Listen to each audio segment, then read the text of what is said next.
Hello, I'm Charlie Brooker and you're watching Screenwipe, a programme all about television. Not sure if you've noticed, but these days men in adverts are regularly treated worse than dogs. Go on, chuck him in the bin, he's just a man. Now, you could get all indignant and say this is man-hating sexism, but the fact of the matter is that all men in adverts these days deserve it, because all men in adverts these days are swaggering blokey cocks. Here's the worst offenders.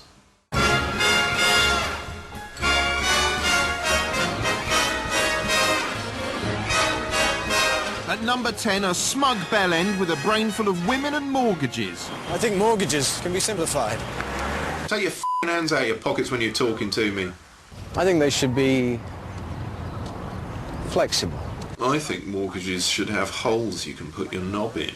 In fact, I think only the best bits. Cock end. At number 9, Sudafed, starring a cock so annoying the moment you see him you want to say... Yuck. This is the actual size of your nasal passages. No, this is, you f***ing idiot. They've locked him in there just because he's such a arse. At number 8, oh, love a duck, it's Ray Winston, patronising your face off on behalf of Kellogg's. When it comes to food, there's a bit of a nanny culture thing going on. Apples and pears. Well, don't look at me, I'm not going to tell you what to do. No, I'm just going to heavily imply it. At 7, a cocky, preening spokesman for Britain. The Eiffel Tower. Blackpool Tower. Jules Verne, Jean-Paul Sartre, Baudelaire. Shut the f*** up. Meet number 6, a self-satisfied f***wipe strutting his way round Marshmallow Town. Just a blade of grass. Hello. Yeah, I'm just stepping outside of a van, yeah, you f***ing idiot. On TV, the pictures you're seeing often carry more weight than the words you're hearing. But don't take my word for it, here's a scientist proving the point with a pie chart.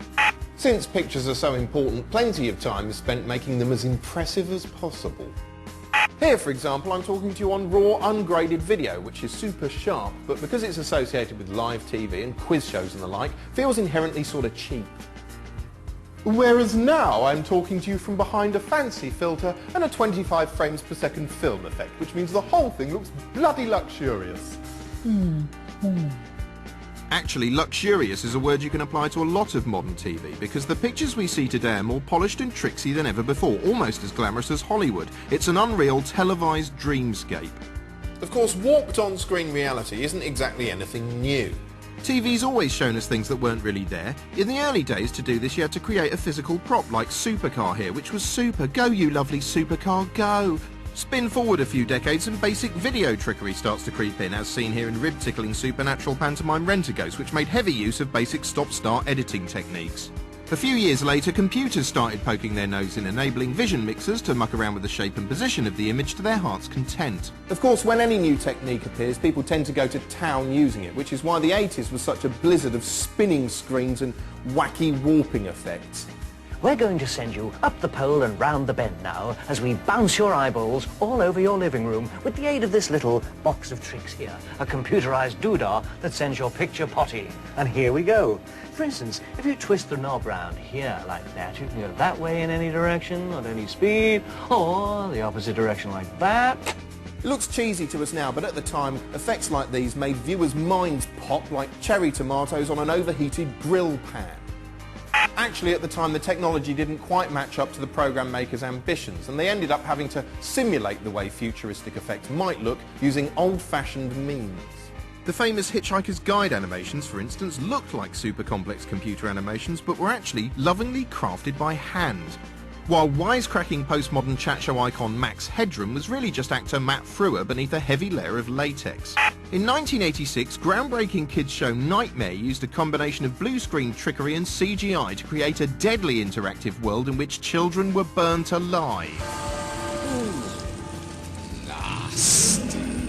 6 years later, sci-fi epic Babylon 5 was the first show wholly reliant on CGI to create a universe of intergalactic intrigue in which humans converse with boring aliens with shit foreheads.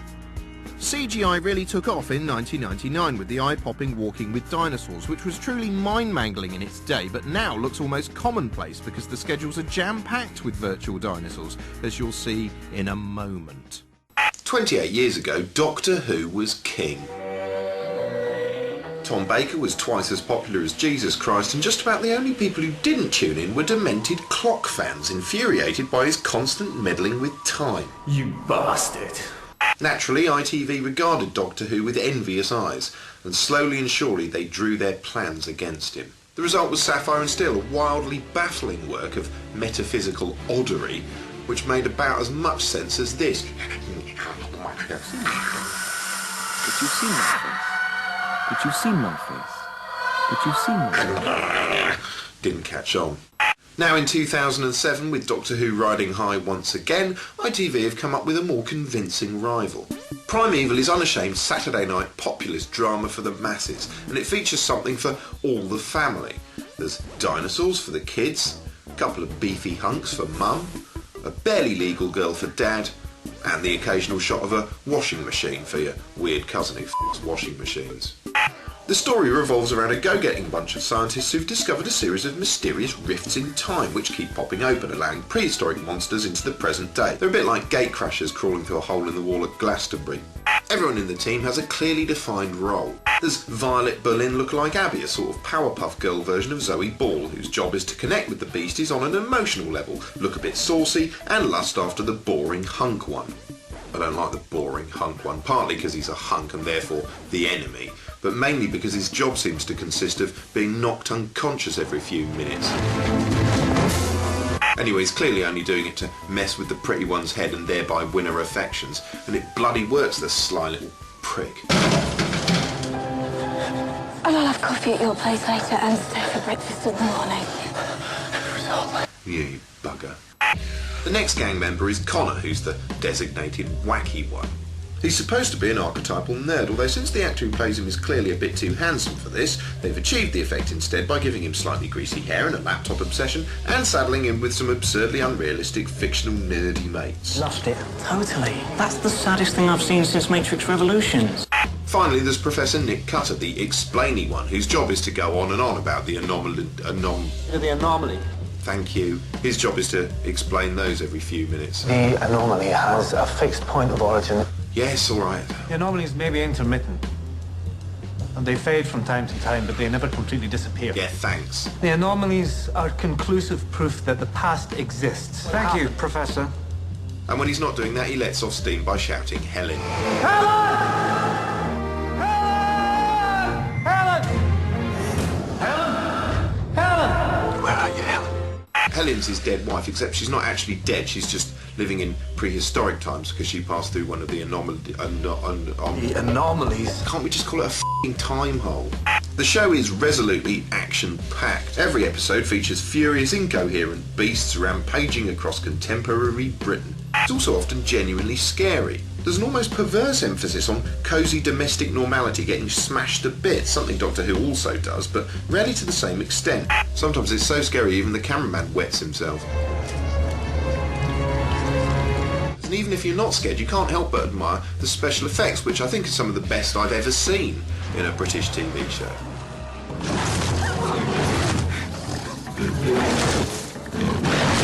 There's quite a cute love triangle going on as well. Wacky one's in love with the pretty one, who of course is in love with the hunky one, who's in love with lying around unconscious. This cutesy romance is precisely the sort of thing that would usually strike me as trite and rubbish, but here it's just kind of heartwarming. I don't know what's the matter with me, maybe I've just gone mad. It's not the best show ever made, there's a fair few clunky lines, and sometimes the camera work makes it look as though the whole thing's taking place on a gigantic merry-go-round. Nevertheless, Primeval's far better than I thought it would be. It's certainly far superior to Torchwood, for instance. It's just nice to see, and I'm sorry if that's a bland opinion. F*** you. At number 5, Chris Marshall and his boring f***ing relationship. What's this? BT Home Hub. Adam's got broadband. Yeah, I don't know about you, but I equate broadband services with a chilly, awkward domestic atmosphere, so this is spot on. Seems nice. He's not. CGI and special effects are all very well, but for my money the most significant technological advances have taken place away from the screen in the world of editing. Video editing used to be a fairly cumbersome process, more difficult than film, which you could easily slice up with razor blades. Consequently, in ye olden days, there was often more vision mixing than editing. Indoor scenes would be shot in a studio using several cameras, and the director would cut between them, creating an edit on the fly. Exterior scenes used to be shot on 16mm film because it was easier to edit. That's why a lot of old shows, especially comedies, had such a different feel whenever they cut to an outdoor location. That's an effect that will be familiar to anyone who remembers the peerless Fawlty Towers. True to subversive form, Monty Python even used it as the basis for a very clever sketch. Gentlemen, I have bad news. This room is surrounded by film. What? Things changed in the early 90s when hard disk editing arrived to excite this edition of Tomorrow's World. I can see all the shots here on this screen and they're instantly accessible. And over here on this one, this is where you build up your edited report. You can swap shots over or change them for other ones really easily. This was a bit like the leap from typewriters to word processors. Suddenly it was a piece of piss to chuck in one edit after another. The logical conclusion is the hyper-edited bombardment you get in frenetic MTV dating shows like this. It's also enabled reality shows to exist because now it's possible to go through 24 hours of footage and condense it down to 1 hour of highlights in time for transmission the next day.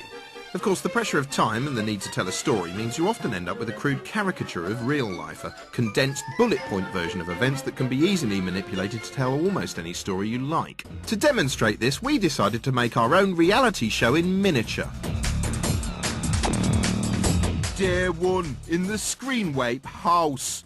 The first flatmate to arrive is children's entertainer Jim Bob. Oh, wicked.